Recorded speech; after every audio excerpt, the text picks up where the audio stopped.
In the endless expanse where stars whisper secrets older than memory itself, there exists a truth that few dare to speak aloud. Some civilizations rise through conquest, others through wisdom, but humanity achieved something far more terrifying. They learned to sleep with one eye open, and when awakened, they never forgot who disturbed their rest.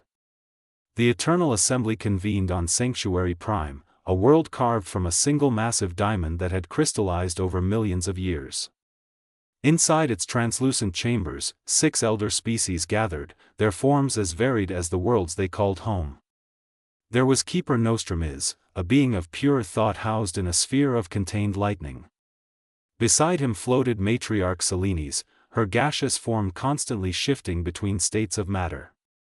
The eldest among them, a creature known as the Witness, existed as a living shadow that had observed civilizations rise and fall for 15,000 years. Today's emergency session had been called by an unexpected visitor.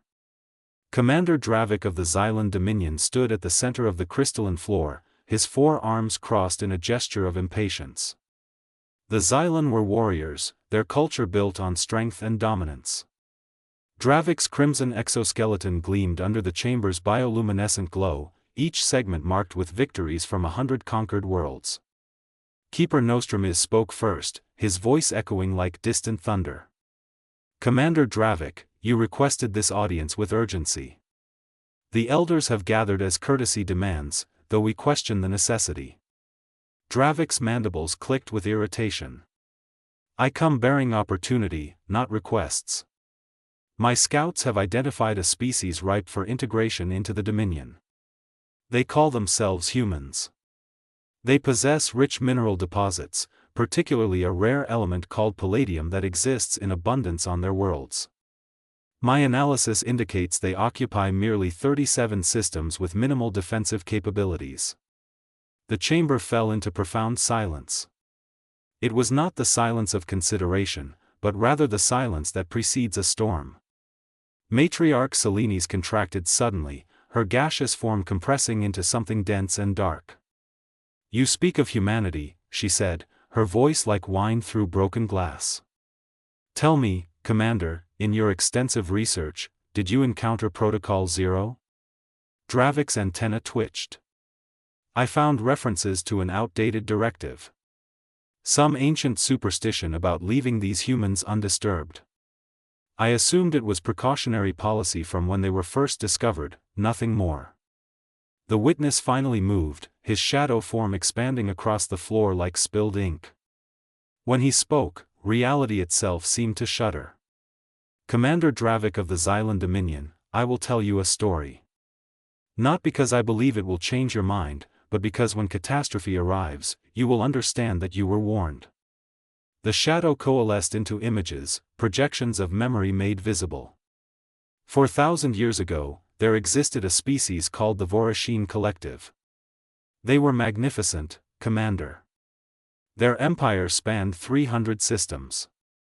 They had mastered genetic engineering to such a degree that they could reshape entire biospheres overnight. They feared nothing in this galaxy. The images shifted, showing towering creatures with crystalline bodies and multiple heads, each capable of independent thought. The Vorasheen encountered humanity when humans had barely mastered interstellar travel. They saw a species divided by countless governments, engaged in petty territorial disputes, possessing technology generations behind their own. The Vorasheen decided that humanity would make excellent subjects for study and experimentation. Dravik leaned forward, interest replacing his impatience. And what became of this Vorasheen collective? They attacked a human research station first, the Witness continued. Killed everyone aboard. Took the bodies for examination. They expected retaliation, expected negotiations, expected fear. Instead, they received silence. For 3 years, nothing. The Vorasheen began to believe humans were too frightened to respond. This pleased them greatly. The images darkened. But humans were not frightened. They were learning. Every scrap of Vorasheen technology from that research station was analyzed.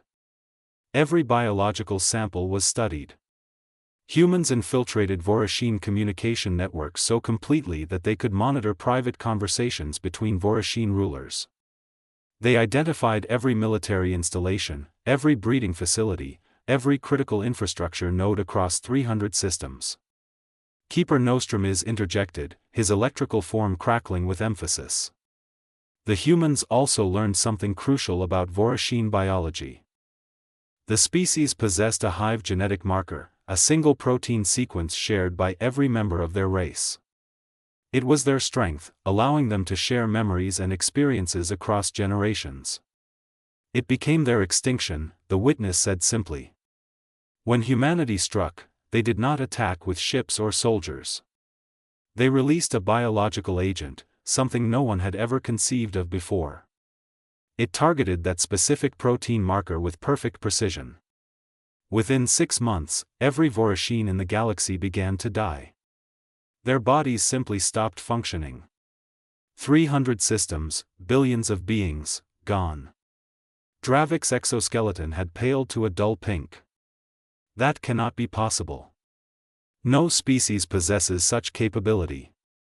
The humans possessed neither the capability nor the intention, Matriarch Selene said. Until they were given reason. That is what you must understand, Commander. Humanity does not seek conflict. They are, by nature, a peaceful species. They create art, they build societies based on cooperation, they spend more resources on healing their sick than on building weapons. But when threatened, when their people are harmed, something awakens in them. Something cold and patient and absolutely merciless. The witness's shadow images shifted again, showing more recent events. 70 years ago, a pirate fleet called the Razor Brotherhood captured a human transport ship. They demanded ransom, threatened to space the passengers if payment was not received. The human government publicly refused to negotiate with criminals. Then what happened? Dravik asked, though something in his voice suggested he already knew. The Razor Brotherhood operated from hidden bases across 12 systems, the witness replied. They had evaded every military force in the sector for decades. Humanity found them in 3 weeks. Not just the main fleet, but every cell, every affiliate, every individual who had ever provided support or shelter. 2,000 pirates and associates. All dead. Their bases destroyed so thoroughly that we still do not understand what weapon was used. And the human government never acknowledged taking any action whatsoever. Keeper Nostrum is drifted closer to Dravik. Protocol Zero exists because humanity represents an existential threat to galactic civilization. Not because they are aggressive, but because they are reactive. Strike them, and they will find you. Harm their people, and they will erase you. They do not conquer because they lack the desire for empire. But they remember every injury, and they repay debts with interest that compounds across generations. Dravik stood silent, processing this information. Finally, he spoke. These are impressive tales, elders, but they remain tales. Ancient history and unverified incidents. The Xylan Dominion has faced countless species. We have never encountered one we could not dominate through superior force. I came here as courtesy, not to seek permission. Then you have made your choice, the witness said. His shadow form retreated, condensing back into a small dark spot on the floor. When you act, humanity will respond. That response will not be immediate. It may take months, even years. But it will come, and it will be complete. The Xylan Dominion has existed for 8,000 years, Commander Dravik. I wonder if it will survive to see 9. Dravik turned and strode from the chamber, his 4 arms swinging with renewed determination. The elders watched him go, their ancient forms heavy with resignation. Matriarch Selene spoke first. Should we warn the humans? They already know, the witness replied. They always know. Even now, somewhere in human space, files are being opened, contingency plans are being reviewed. The Xylan Dominion has been monitored, studied, and catalogued with a thoroughness that would terrify Dravik if he understood. Humanity has already prepared for this possibility, perhaps years ago. They simply waited to see if it would be necessary.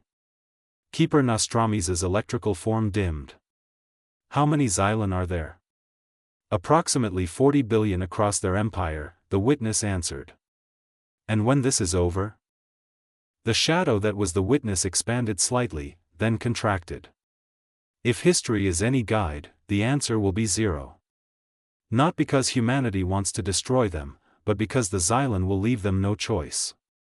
And the rest of us will watch, and remember, and ensure that Protocol 0 remains in place for another 4,000 years. High above Sanctuary Prime, Dravik's warship accelerated into faster-than-light travel, bearing its commander toward destiny. Behind them, in a chamber of living diamond, 6 elder beings settled into a vigil. They had seen this before, would likely see it again. Some lessons could only be learned through pain, and the galaxy's memory was built on the bones of those who forgot. The strike came at dawn across 7 different Xylan colony worlds simultaneously. Commander Dravik had planned the operation with precision that would have made his ancestors proud. 15 battlecruisers descended on 3 small human outposts in the border regions, each facility housing no more than 50 personnel. The facilities were research stations, studying exotic particles and mapping gravitational anomalies. They were unarmed, undefended, and utterly unprepared. The attacks lasted less than 20 minutes. Dravik watched from his flagship as Xylan shock troops stormed through the installations. The humans tried to send distress signals, but advanced jamming technology blocked every transmission. They tried to evacuate, but Xylan warriors were faster, stronger, and vastly more experienced in combat. When it was over, 347 humans were dead. Another 112 were taken prisoner, along with enough technology and data storage devices to give the Xylan Dominion years' worth of research material. Dravik stood on his command deck, his 4 arms raised in triumph. Transmit our demands to human space. They will surrender access to their palladium deposits, or their people will be executed one by one. They have 72 hours to respond. His second-in-command, a scarred veteran named Korvax, approached hesitantly. Commander, the jamming prevented all transmissions during the attack, but our sensors detected something unusual just before we engaged.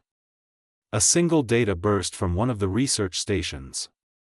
It was sent on a frequency we have never encountered before, compressed beyond anything we thought possible.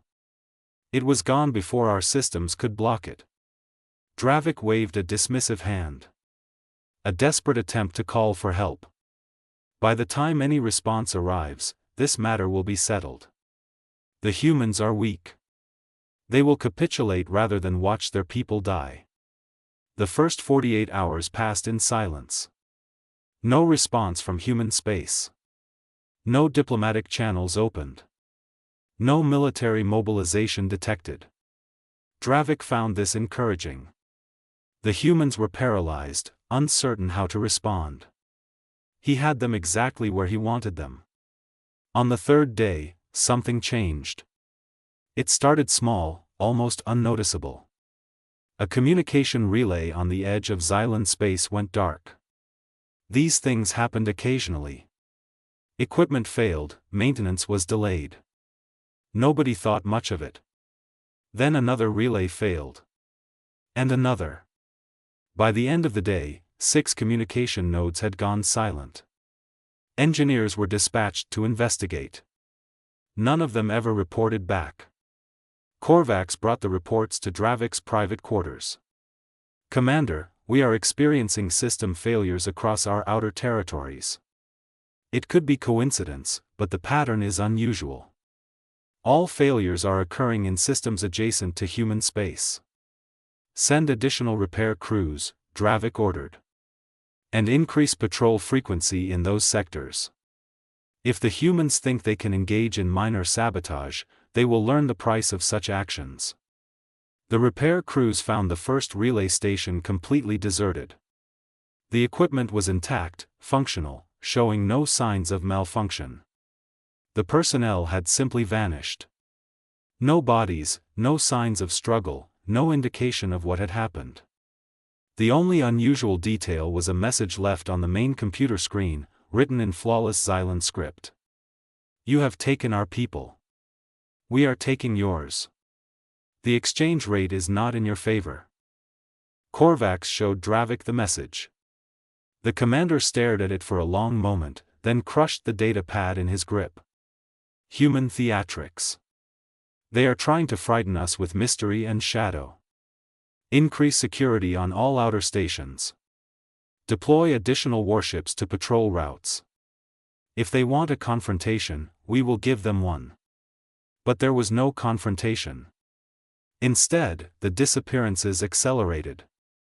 A mining operation with 2,000 workers simply stopped transmitting. When ships arrived to investigate, they found the mines empty, the equipment running, meals left half-eaten in the cafeteria. Every living being had vanished without a trace. A military outpost housing 500 soldiers went dark.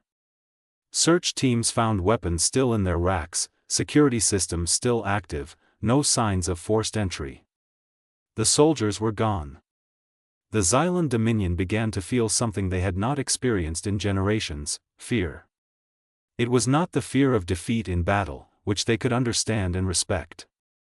It was the fear of the unknown, of an enemy that refused to show itself, that struck without warning and left no evidence of its presence. Dravik convened his senior staff in the war room. Holographic displays showed the Dominion's territory with red markers indicating every disappearance. There were now 47 separate incidents. Over 12,000 Xylan were missing. And they still had not seen a single human ship. This is impossible, General Thaxer growled, his mandibles clicking with agitation. No force can move through our space undetected. Our sensor networks are the most advanced in the sector. Where are they? How are they doing this? An intelligence officer named Veri spoke up, her voice quiet. Commander, I have been analyzing the pattern of disappearances. At first, they seemed random, but there is structure. Every site that has gone dark is connected to our military logistics network. Supply depots, fuel stations, communication relays, repair facilities. They are not attacking randomly. They are systematically dismantling our ability to project force. Dravik studied the hologram. She was right. The humans were not striking at civilian populations or major military installations. They were cutting the arteries that kept the Xylan war machine functioning. And they were doing it invisibly, impossibly, with a precision that suggested they understood Xylan military infrastructure better than the Xylan themselves. How long until this affects our operational capacity? He asked. Veres manipulated the display, running calculations. If the current rate continues, we will begin experiencing significant supply shortages in outer territories within 2 weeks. Within a month, fleet operations in border regions will become unsustainable. Within 2 months, the entire Dominion could face cascading logistics failures. The room fell silent.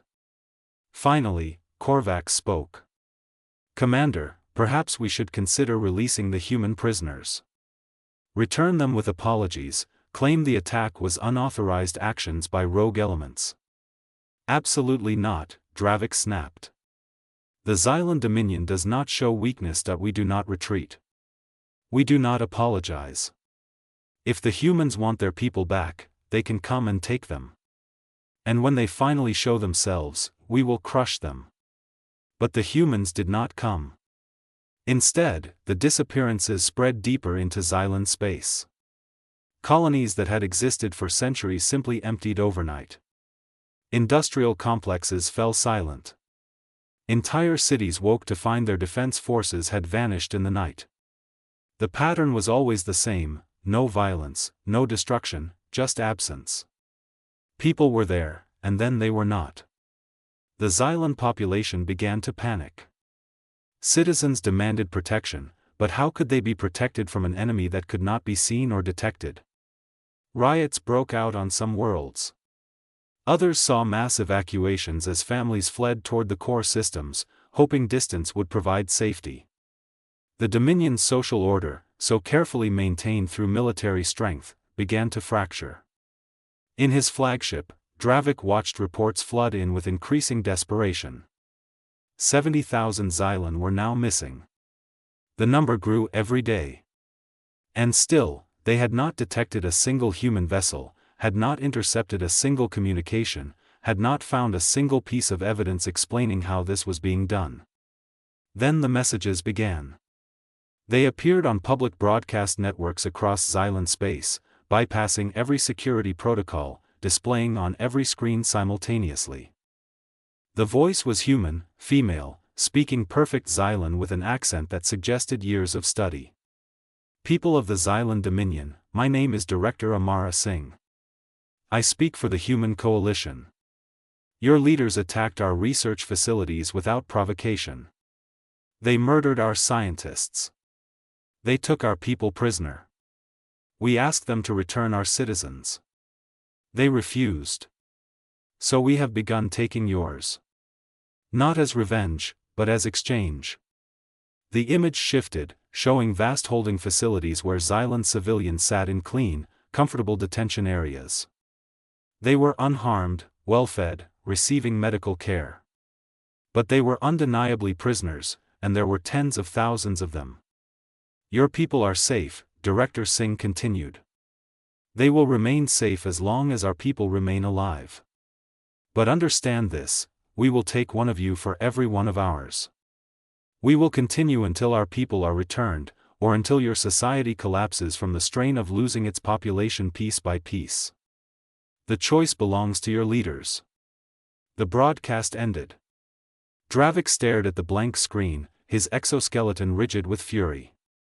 Find out how they did that. Find out how they are moving through our space undetected. Find them, and destroy them. But his officers had no answers. The humans had demonstrated capabilities that should not exist. They moved through space without being seen. They infiltrated secured facilities without triggering alarms. They accessed Xylan computer networks as if the most sophisticated security measures in the galaxy did not exist. It was as if the humans were ghosts, present everywhere and nowhere, untouchable and unstoppable. Korvax approached Dravik privately that evening. Commander, the elders warned us. Perhaps we should have listened. Perhaps it is not too late to make this right. Dravik turned on him savagely. Are you suggesting surrender? The Xylan Dominion has never surrendered in 8,000 years of history. I will not be the first commander to show such weakness. Then what will you be remembered as? Korvax asked quietly. The commander who destroyed the Dominion through pride? Before Dravik could respond, alarms screamed throughout the flagship. Every screen, every display, every communication panel lit up with the same message. It was a list of names, thousands of them, displayed in glowing text. Xylan names. Above the list, a single sentence in human script translated into Xylan. These are the people we will take tomorrow. Prevent us if you can. The night passed like a countdown to inevitable catastrophe. Every name on that list belonged to someone real, someone with family and dreams and a life they cherished. The Xylan government tried everything. They evacuated the named individuals to secure locations, surrounded them with elite guards, placed them in underground bunkers with sealed entrances. They implemented martial law across a dozen worlds, hoping overwhelming force might deter whatever was coming. When morning arrived, every single person on that list was gone. Not some of them, not most of them, all of them. 5,347 Xylan citizens vanished in a single night despite every precaution. The guards remembered nothing unusual. The security systems showed no breaches. One moment the individuals were there, the next they were not, as if reality itself had reached down and plucked them away. Director Singh's second broadcast came 12 hours later. She stood in what appeared to be a massive underground facility, its walls lined with comfortable living quarters. Behind her, Xylan families could be seen going about daily routines under human supervision. Children played in recreation areas. Adults received medical examinations. Everyone looked healthy, confused, but unharmed. "We told you we would take them," Singh said, her voice carrying neither triumph nor malice, just simple statement of fact. "We did. Your military could not stop us. Your security could not detect us. Your technology could not track us. This should tell you something important about the balance of power here." She stepped closer to the camera, her dark eyes intense with purpose. "We do not want your territory. We do not want your resources. We do not want war. We want our people back. All 112 of them. Return them safely, publicly apologize for your unprovoked attack, and submit to independent investigation of your actions. Do this, and every Xylan we have taken will be returned within 48 hours. Refuse, and we will continue. We can do this for years if necessary. Can you?" The broadcast ended. Across Xylan space, panic turned to terror. If the humans could take anyone, anywhere, despite every defense, then no one was safe. Not military personnel in hardened bunkers, not government officials in their secured towers, not even Commander Dravik himself in his flagship surrounded by a battle fleet. The psychological impact was devastating. A civilization built on strength and dominance suddenly faced an enemy that rendered strength meaningless. Dravik stood alone in his quarters, staring at his reflection in the polished metal wall. His crimson exoskeleton looked dull now, the markings of his victories seeming hollow. He had been warned. The elders had told him exactly what would happen, and he had dismissed their words as the fearful rambling of the old and weak. Now over 80,000 of his people had vanished, his empire teetered on the edge of collapse, and he still had not seen a single human ship. A soft chime announced a visitor. Korvax entered without waiting for permission, his movements heavy with exhaustion. "Commander, the Council of Territories has convened an emergency session. They are calling for your immediate resignation and the unconditional return of human prisoners." "I know," Dravik said quietly. Something in his voice had changed, the fire of ambition replaced by the ash of understanding. "I watched it happen. 300 territorial leaders, many who once supported me, voting unanimously for surrender. Then you will comply?" Dravik turned to face his oldest friend. "Tell me, Korvax, in all your years of service, in all the battles we have fought together, have you ever seen anything like this?" "No, Commander. We have faced enemies stronger than us, enemies with better technology, enemies with greater numbers. But we have never faced an enemy that could make us disappear. That is not warfare. That is something else entirely. That is what gods do, not mortals." "They are not gods," Dravik said. "They are human. And that somehow makes it worse. The elders tried to tell me. Humanity does not fight like we fight. They do not think like we think. When threatened, they do not respond with passion or rage. They respond with patience and precision. They study their enemy until they understand them completely, and then they dismantle them piece by piece." He moved to his desk and activated a secure communication channel. "This is High Commander Dravik of the Xylan Dominion, transmitting on all frequencies to human space. I wish to negotiate the immediate and unconditional return of your citizens." The response came within minutes, faster than should have been possible given the distance. Director Singh appeared on his screen, her expression neutral. "Commander Dravik, you understand the terms?"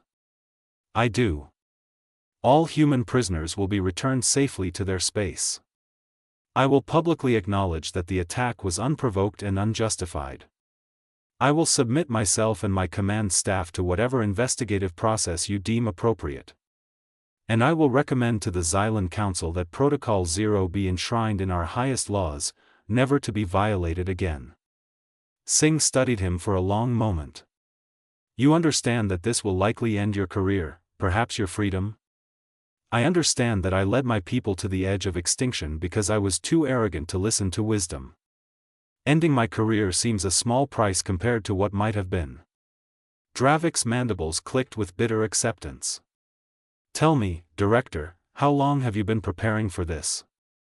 How long have you known the Xylan might attack? A small smile touched Singh's lips. We identified the Xylan Dominion as a potential threat 70 years ago, when your empire first expanded into regions near our space. We have studied your language, your culture, your military doctrine, your infrastructure, your technology. We have contingency plans for 17 different scenarios involving Xylan aggression. What you experienced was Scenario 4, designed for unprovoked attacks on civilian targets with hostage-taking. Scenario 4, Dravik repeated hollowly. And the other scenarios? Are more severe.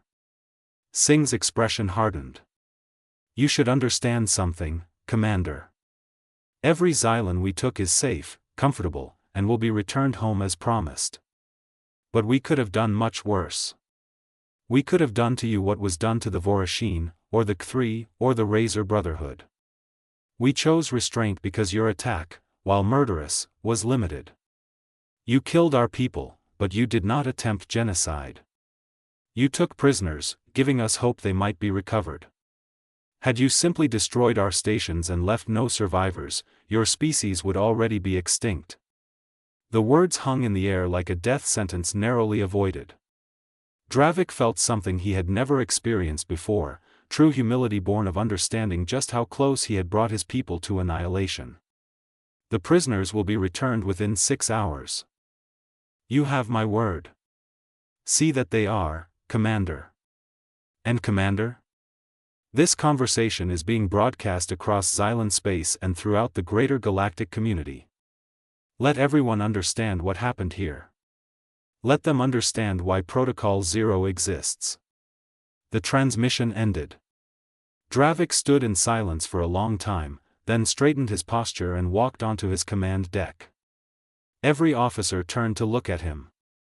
He could see the questions in their eyes, the fear, the desperate hope that this nightmare might soon end. Prepare all human prisoners for immediate transport, he commanded. They are to be treated with the utmost care and respect. Medical teams will ensure they are healthy. They will be given clean clothing, food, whatever they require. And they will be delivered to human space with an escort befitting honored guests, not prisoners. The orders were carried out with efficiency born of desperation.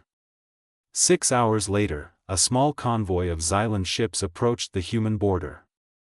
They were met by a single human vessel, a sleek cruiser that appeared from nowhere despite every Xylan sensor focused on the region. The humans were transferred without incident. As the last prisoner crossed over, Dravik received a final message from Director Singh. Your people will begin returning home within the hour. All 80,000 of them. They will arrive in the same manner they were taken, appearing in the places from which they were removed. They will remember their time in our custody as peaceful, perhaps even pleasant. We bear them no ill will. But remember this moment, Commander. Remember how easily we could reach into your empire and take what we wished. Remember that we chose mercy. And never, ever give us reason to choose otherwise. True to her word, the Xylan began reappearing. They materialized in their homes, on their streets, in their workplaces, exactly where they had been taken. They carried no weapons, no devices, nothing that might provide insight into human technology. They remembered vast facilities filled with comfortable rooms, human caretakers who spoke perfect Xylan, children's areas filled with toys and games. They remembered being told they were safe, that they would go home soon, that this was not punishment but necessity. On Sanctuary Prime, the Eternal Assembly watched these events unfold through quantum observation networks. The witness spoke to his fellow elders. Another lesson written in the galaxy's memory. Another species that learned the hard way what humanity truly is. Will the Xylan survive this? Matriarch Selenes asked. Their civilization will endure, the witness replied. They will rebuild, they will reform, they will remember. And they will tell others what they learned. That is how wisdom spreads, through the pain of those who ignored it. Keeper Nostrum is flickered with what might have been satisfaction. Perhaps now the younger species will understand why we maintain Protocol Zero. Not as tyranny, but as mercy. Mercy to protect them from their own ignorance. In his quarters, Commander Dravik composed his resignation letter to the Xylan Council. He wrote of hubris and consequence, of warnings ignored and prices paid. He wrote that leadership required wisdom more than strength, and that the greatest leaders were those who knew when to listen to those who had seen more than themselves. His career was over, his reputation destroyed, but his people had survived. That would have to be enough. Across the galaxy, species that had considered testing humanity's patience quietly shelved their plans. Protocol Zero was reinforced, expanded, made absolute. And humanity returned to their quiet corner of space, continuing their peaceful existence, while the rest of the galaxy breathed easier knowing the sleeping giant remained undisturbed. Claude can make mistakes. Please double-check responses.